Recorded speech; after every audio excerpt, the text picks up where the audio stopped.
हाय, मेरा नाम है राकेश कुमार और मेरी कोचिंग का नाम है राकेश क्लासेस। तो चलिए आज की वीडियो हम लोग देखेंगे क्लास 11 का इतिहास चैप्टर 1 लेखन कला और शहरी जीवन। मैं आपको इस वीडियो में इस चैप्टर के बारे में एकदम विस्तार से और मेन टॉपिक के बारे में डिस्कस करूंगा, जिससे आपको यह तो पूरे अच्छे से पता चल जाएगा कि इस चैप्टर में क्या है और इस चैप्टर में जो इम्पोर्टेंट बातें हैं वो क्या है और ये चैप्टर किस चीज़ पर आधारित है। तो अगर वीडियो आपको अच्छा लगे तो वीडियो को लाइक करें, अपने दोस्तों में शेयर करें और चैनल को सब्सक्राइब ज़रूर कर लें, क्योंकि मैं हर चैप्टर के लिए एक शॉर्ट वीडियो लाऊँगा जिससे आपको उस चैप्टर के बारे में हर चीज़ पता हो जाएगा। कुछ ऑब्जेक्टिव भी मैं लास्ट में दूंगा जिसे आप याद कर लीजिएगा, जो एग्ज़ाम के दृष्टिकोण से आपके लिए बहुत ही इम्पॉर्टेंट होगा। इस चैप्टर को मैं विस्तार से समझाने का कोशिश करूंगा, क्योंकि एग्ज़ाम के दृष्टिकोण से यह चैप्टर बहुत ही इम्पॉर्टेंट है। इससे काफ़ी क्वेश्चन एग्ज़ाम में आते हैं। तो चैप्टर का नाम है लेखन कला और शहरी जीवन। इस चैप्टर में हम मुख्य रूप से मेसोपोटामिया की सभ्यता के बारे में पढ़ेंगे। यह सभ्यता लेखन कला और शहरी जीवन के लिए जानी जाती है, इसलिए इस चैप्टर का नाम लेखन कला और शहरी जीवन रख दिया गया है। तो चलिए पहले परिचय देखते हैं। मेसोपोटामिया यूनानी भाषा का एक शब्द है जो दो शब्दों से मिलकर बना है, मेसोस और पोटेमोस। मेसोस का अर्थ होता है मध्य और पोटेमोस का अर्थ होता है नदियों के बीच का भाग, अर्थात नदियों के बीच का जो हिस्सा है उसे ही मेसोपोटामिया का नाम दिया गया है। मेसोपोटामिया मुख्य रूप से दो नदियों के बीच में बसा है, एक है फरात और दूसरा है दजला। ये तो था मेसोपोटामिया का परिचय। अब हम टॉपिक वाइज इस चैप्टर को क्लियर करने का प्रयास करेंगे। तो हमारा पहला टॉपिक है मेसोपोटामिया की महत्व और विशेषताएं। तो शहरी जीवन की जो शुरुआत हुई वो सबसे पहले मेसोपोटामिया में ही हुई थी। इसके अलावे मेसोपोटामिया के लोग गणित, खगोल विद्या और साहित्य में बिल्कुल समृद्ध थे। ये तो थी मेसोपोटामिया की कुछ विशेषताएं। अब हम देखते हैं मेसोपोटामिया की नेक्स्ट टॉपिक। हमारा नेक्स्ट टॉपिक है मेसोपोटामिया के जानकारी के स्रोत, अर्थात हमें मेसोपोटामिया के बारे में कहाँ से पता चलता है, उसकी जानकारी हमें कहाँ से मिलती है। तो सबसे पहले हम देखते हैं इमारतें, आभूषण, कब्रें, मिट्टी की पट्टिकाएँ, कुछ दस्तावेज जो मेसोपोटामिया के लोग लिखा करते थे। इन सब चीज़ों से हमें मेसोपोटामिया के बारे में जानकारी प्राप्त होता है। तो ये तो थे जानकारी के स्रोत। अब हम देखते हैं हमारा नेक्स्ट टॉपिक, और वो है मेसोपोटामिया में भाषाएं। तो मेसोपोटामिया के लोग प्रमुख रूप से 3 भाषा बोलते थे। पहली भाषा सुमेरियन थी। सुमेरियन के बाद जो भाषा प्रचलित हुई वह भाषा थी अक्कदी। इसके बाद एक और भाषा प्रचलित हुई जो 1400 ईस्वी पूर्व प्रचलित हुई और 1000 ईसा पूर्व आते आते यह पूरे मेसोपोटामिया में फैल गई, और यह भाषा आरामाइक थी। आरामाइक जो भाषा है वो एक और भाषा से मिलता जुलता है जिस भाषा को हिब्रू कहते हैं। ये क्वेश्चन भी आता है कि आरामाइक जो भाषा है वो किस भाषा से मिलता जुलता है, तो हिब्रू भाषा से मिलता जुलता है। तो ये तो थी मेसोपोटामिया की भाषाएं। हमारा नेक्स्ट टॉपिक है मेसोपोटामिया की भौगोलिक स्थितियाँ। तो मेसोपोटामिया वर्तमान में अभी इराक में स्थित है। मेसोपोटामिया का जो दक्षिणी इलाका था उसे सुमेर और अक्कद कहा जाता था। आगे चलकर यह सुमेर और अक्कद का नाम बदलकर बेबीलोनिया रख दिया गया। इसी प्रकार मेसोपोटामिया का जो उत्तरी हिस्सा था उसे असीरिया नाम दिया गया। यहाँ पे असीरियाइयों ने कब्जा कर लिया था, इसलिए इस क्षेत्र का नाम असीरिया रख दिया गया। अब हम देखते हैं हमारा नेक्स्ट टॉपिक। हमारा अगला टॉपिक है मेसोपोटामिया की आजीविकाएं। मतलब मेसोपोटामिया अपना जीवन यापन किस प्रकार किया करते थे। तो मेसोपोटामिया के लोग अपने जीवन यापन के लिए कृषि, पशुपालन और व्यापार किया करते थे। मेसोपोटामिया में एक क्षेत्र था जिसका नाम था स्टेपी मैदान।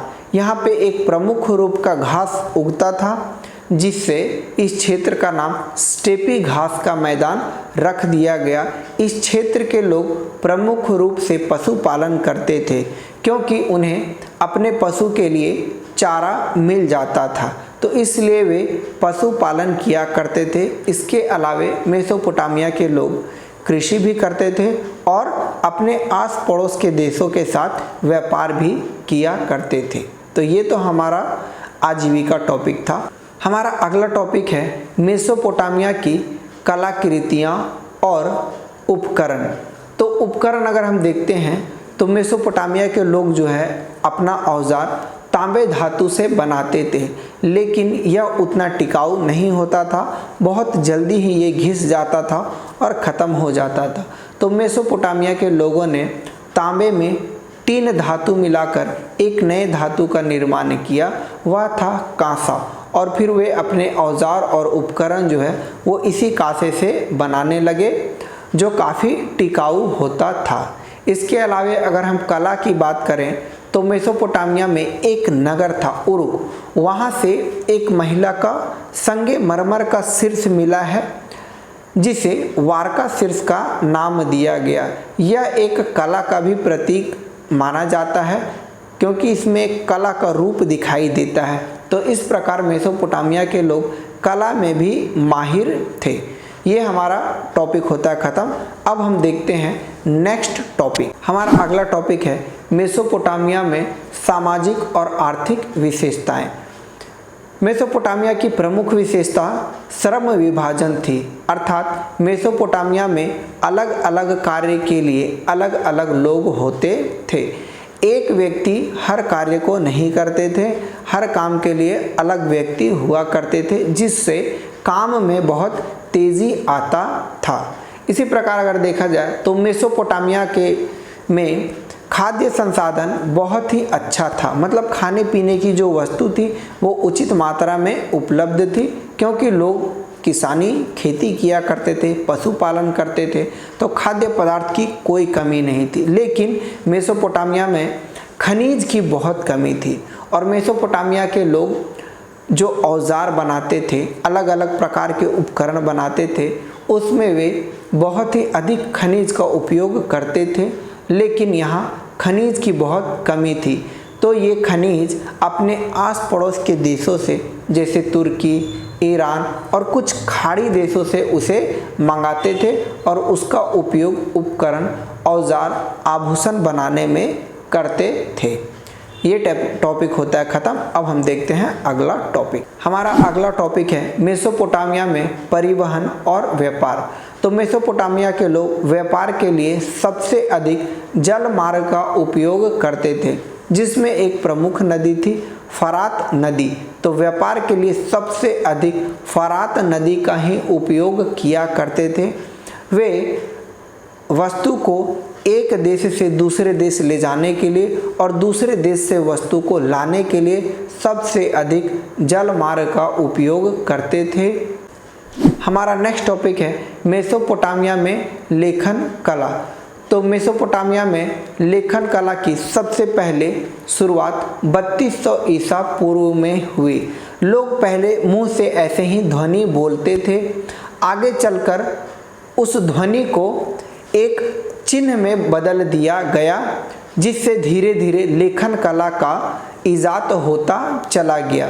मेसोपोटामिया के लोग इस लेखन कला का उपयोग व्यापार, अपनी रोज़मर्रा की ज़िंदगी और दस्तावेज को लिखने के लिए लेखन कला का उपयोग करते थे।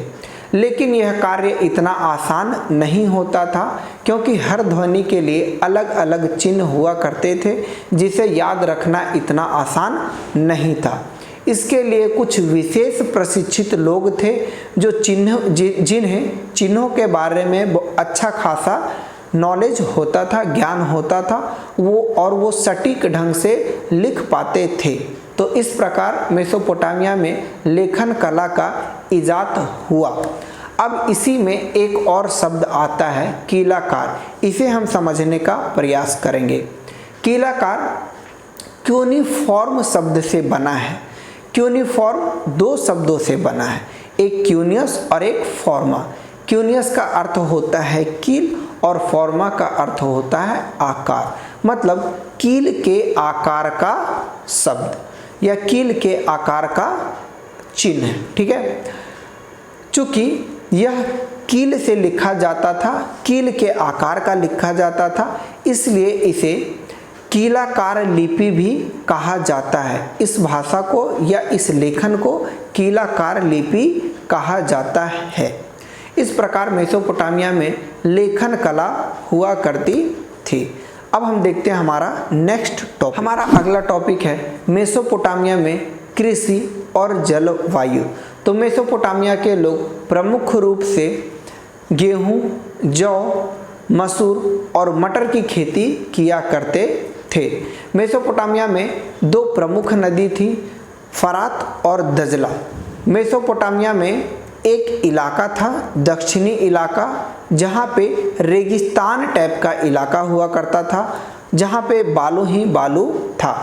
तो मेसोपोटामिया की जो ये प्रमुख दो नदियाँ थी, फरात और दजला, इसके द्वारा बहा कर लाई गई जो मिट्टी थी वह एक खादर मिट्टी होती थी, जिसमें बहुत ही अच्छा खेती होता था या बहुत ही उपजाऊ मिट्टी हुआ करती थी। तो मेसोपोटामिया के लोग इससे बहुत ही अच्छी प्रकार से खेती कर पाते थे, फसल बहुत अच्छे होते थे और इसलिए मेसोपोटामिया के लोग कृषि भी किया करते थे। कुछ ऐसा समय होता था जब सूखा पड़ जाता था, लेकिन अधिकांश समय में इस रेतीले जो भाग था, रेतीला भाग, यहाँ भी अच्छे से खेती कर पाते थे। कभी कभी फसल बर्बाद भी हो जाती थी, लेकिन अधिकांश टाइम में अच्छा फसल होता था। हमारा अगला टॉपिक है मेसोपोटामिया के नगर। तो मेसोपोटामिया में प्रमुख नगर जो थे वो थे उरुक, मारी और उर। तो सबसे पहले हम जानेंगे उरुक नगर के बारे में। तो उरुक नगर के बारे में तो उतनी कुछ खास बातें नहीं है, लेकिन वहाँ पे हमें एक महिला का संगे मरमर का जो है वो शीर्ष मिला, जिसे वारका शीर्ष का नाम दिया गया। अब हम देखते हैं उर नगर। तो उर नगर जो है वो चंद्र देवता के नाम पर रखा गया था, क्योंकि उर का अर्थ होता है चंद्र देवता। यह जो नगर है वह उतना विकसित नगर नहीं था, सड़कें ढंग से नहीं बनी थी, गलियां बहुत सकरी टेढ़ी मेढ़ी थी, नालियां अच्छे से बनी हुई नहीं थी। तो उर जो नगर है वो उतना विकसित नगर नहीं था। अब हम देखते हैं मारी नगर। मारी नगर को हम शाही नगर के नाम से भी जानते हैं, क्योंकि इस नगर में राजा और उसके जो परिवार गण होते थे वो इसी शहर में बसते थे, इसलिए हम इसे शाही शहर के नाम से भी जानते हैं। इसी मारी नगर में हमें एक जिम्रिलियम का महल प्राप्त हुआ है, क्योंकि यहाँ पे राजा लोग निवास करते थे, इसलिए जिम्रिलियम का जो महल है वो हमें इसी शहर में देखने को मिलता है। इस शहर का नाम है मारी, ठीक है, जिसका अर्थ होता है शाही शहर। ठीक है, ये हमारा टॉपिक होता है ख़त्म। अब हम देखते हैं अगला टॉपिक। हमारा अगला टॉपिक है काल गणना। कहने का मतलब है कि आज जो हम काल गणना करते हैं, एक साल में 365 दिन, एक महीने में 30 दिन, एक हफ्ते में 4 दिन, एक घंटे में 60 मिनट और एक मिनट में 60 सेकंड, ये मेसोपोटामिया की ही देन है। तो मेसोपोटामिया के लोग काल गणना इसी प्रकार किया करते थे, जो आज हम उन्हीं के विधि का उपयोग करते हैं। इसके अलावे मेसोपोटामिया के लोग जोड़, घटाव, गुना, भागा, वर्गमूल, ये सब चीज़ों से वे लोग परिचित थे, जिसका उपयोग आज हम लोग भी करते हैं। इस प्रकार मेसोपोटामिया के लोग काल गणना भी किया करते थे। अब हम देखते हैं हमारा नेक्स्ट टॉपिक। हमारा अगला टॉपिक है मेसोपोटामिया में शहरों के प्रकार। कहने का मतलब है कि मेसोपोटामिया में अलग अलग प्रकार के शहर भी हुआ करते थे। पहला शहर था मंदिरों के आसपास बसा शहर।